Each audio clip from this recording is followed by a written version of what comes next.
হিন্দু বলতে কোনো থাকবে না, শালা মোথা বাড়িটা মুছে দে, শালা জয় শ্রীরাম গাড়ে ভরে দেবো, জয় শ্রীরাম।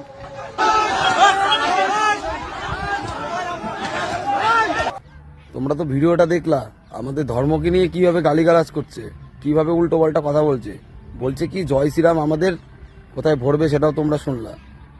তো শান্তির ছেলে, তোদের মোথা বাড়িতে তোদের বাবা গেছিল না, তোদের বাবাকে কিভাবে তুলে ভরে দিয়েছে দেখেছিস তো?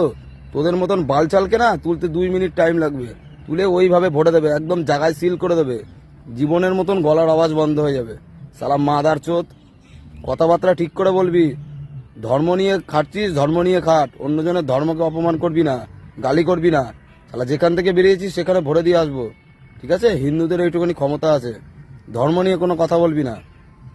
আর বন্ধুরা, এই ভিডিওটা আমি বললাম তো, এই ভিডিওটা আমার ফেসবুক থেকে ডিলিট করে দেবে, আর না হলে কপিরাইট খাবো। তবুও আমি বললাম, যতদিন বেঁচে থাকবো জয় শ্রীরাম বলবো। তোমরাও আওয়াজ বাড়াও জয় শ্রীরামের, দেখি ওরা কি করতে পারে। ধৈর্যের বাঁধ ভেঙে যাচ্ছে, মাদার চোদ। যেখান থেকে বেরিয়েছিস জাগাতে ভরে দেবো, সেইটুকুনি ক্ষমতা হিন্দুদের আছে। হিন্দুদের মাথা গরম করাস না। তোর ওই মোথাবাড়ি একদম ধনের বাড়ি করে দেবো, বুঝতে পেরেছিস? ধনের বাড়ি করে দেবো, খালি একবার চান্স পাই। ওই ধনের বাড়ি করতে 2 মিনিট টাইম লাগবে না। জাগাতে দাঁড়িয়ে বড় বড় আওয়াজ দিচ্ছিস, হ্যাঁ?